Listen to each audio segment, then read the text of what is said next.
Bonjour, dans cette vidéo, on va travailler cet exercice du chapitre probabilité et probabilité conditionnelle et c'est le 4e exercice de ce chapitre. Et vous pouvez regarder cette série de vidéos contenant le cours de ce chapitre avec les exercices.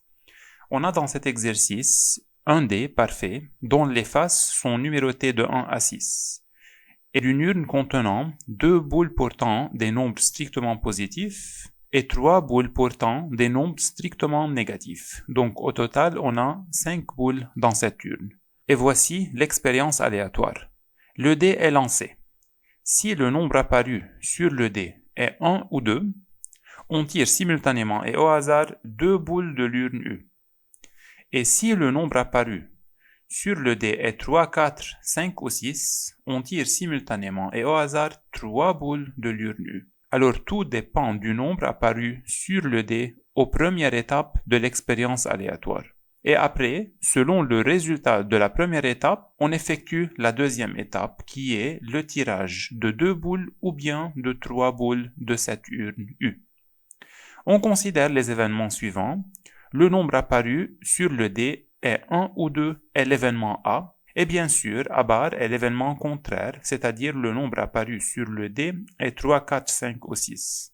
Et l'événement B, le produit des nombres portés par les boules tirées de l'urne U est négatif. Donc bien sûr, en effectuant le tirage de cette urne, on obtient ou bien 2 nombres ou bien 3 nombres, et chacun de ces nombres est ou bien positif ou bien négatif. Et dans cette expérience aléatoire, on s'intéresse au signe du produit des nombres obtenus après le tirage des boules de cette urne. Alors maintenant, je vous propose d'arrêter la vidéo et d'essayer vous-même de travailler cet exercice tout seul avant de regarder la correction. Alors commençons par la première question. Montrez que P de A est égal à 1 sur 3. P de A, c'est la probabilité que le nombre apparu sur le dé est 1 ou 2. Bien sûr, si on lance un dé, le nombre de cas possibles est 6. C'est de 1 jusqu'à 6. Et bien sûr ici, on obtient un seul nombre parmi ces 6. Donc dans notre événement, l'événement A est réalisé si on obtient ou bien 1 ou bien 6. Donc le nombre de cas favorables est 2. 2 cas favorables, ils sont 1 ou 2, et divisé par le nombre de cas possibles qui est le nombre total de cas possibles, donc c'est 6. Et bien sûr, 2 sur 6 est égal à 1 tiers en simplifiant par 2 au numérateur et au dénominateur.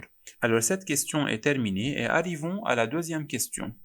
Montrez que P de B sachant A est égal à 0,6 et en déduire P de B inter A.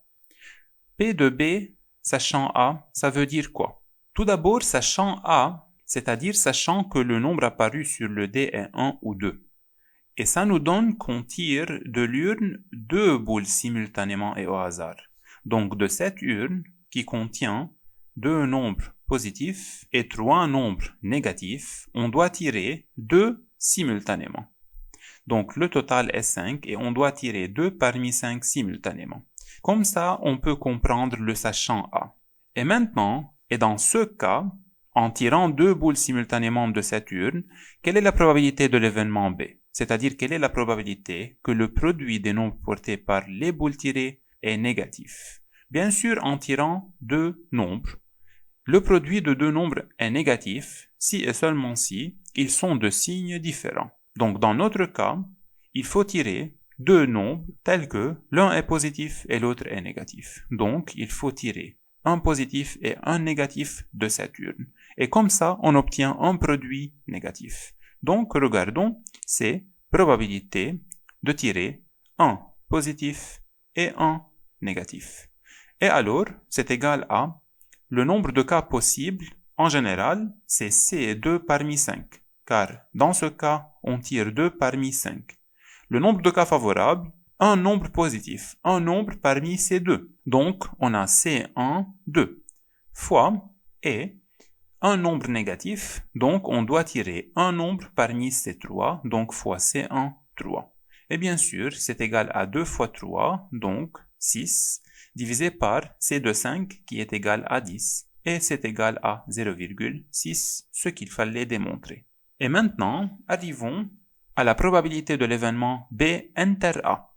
P de B inter A, c'est en utilisant la formule de la probabilité de l'intersection égale à P de B sachant A fois P de A, avec P de B sachant A est égal à 0,6 et P de A est égal à 1 tiers d'après la partie précédente, donc fois 1 sur 3. Donc, c'est égal à 1 sur 5 ou bien 0,2. Et arrivons maintenant à la question 2b. Montrer que P de B sachant A bar est égal à 0,4 et en déduire P de B inter A bar. P de B sachant A bar, ça veut dire que si A bar est réalisé, quelle est la probabilité de l'événement B? A bar est réalisé, ça veut dire le nombre apparu sur le dé est 3, 4, 5 ou 6. Et dans ce cas, on doit tirer de l'urne 3 boules. Donc on doit tirer de cette urne qui contient 2 nombres positifs et 3 nombres négatifs, maintenant 3 boules simultanément. Donc on doit tirer 3 parmi 5. Et bien sûr, dans ce cas, le nombre de cas possibles est ces 3 parmi 5 et non pas ces 2 parmi 5. Alors, regardons maintenant, c'est quoi l'événement B? Le produit est négatif. Donc, on a maintenant le produit non pas de 2 nombres, mais le produit de 3 nombres.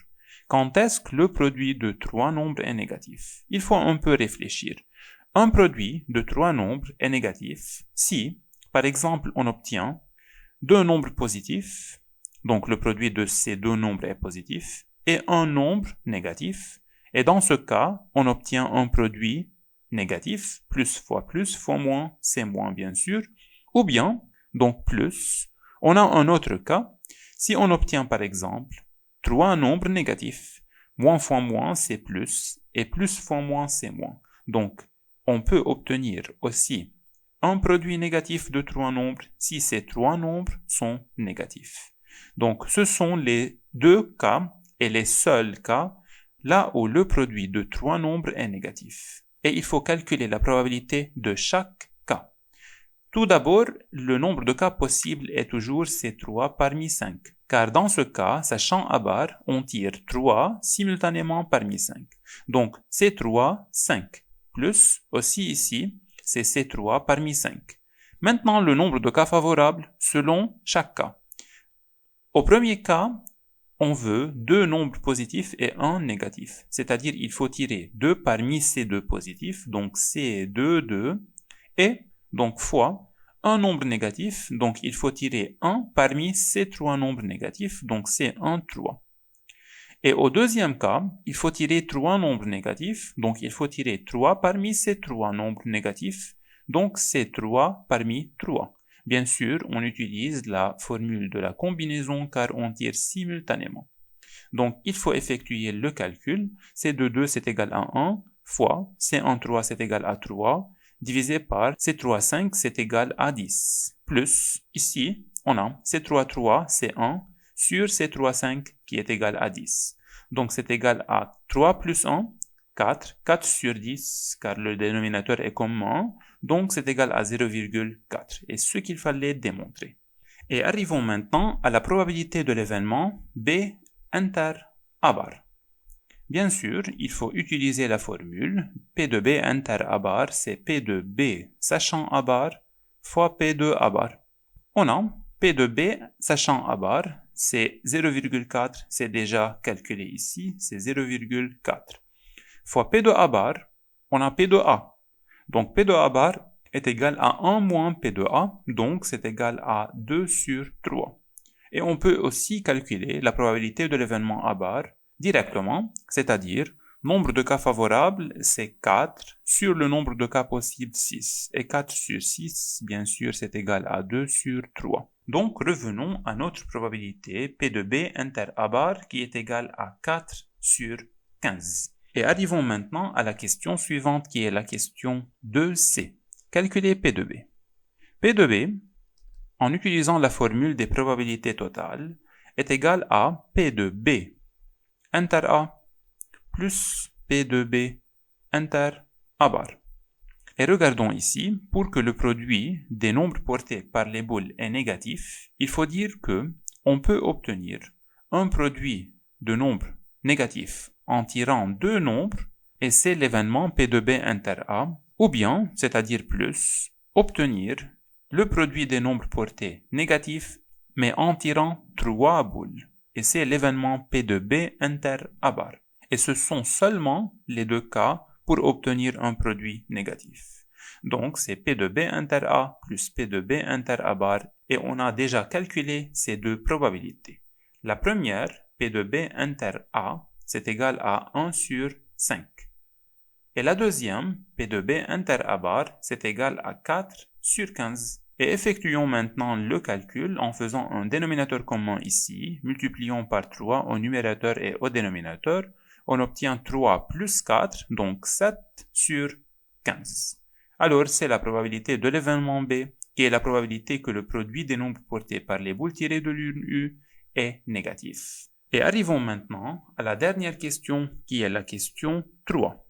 Dans cette question, on a le produit des nombres portés par les boules tirées de l'urne U est positif. Avec cette condition, quelle est la probabilité que le nombre apparu sur le dé soit 1 ou 2?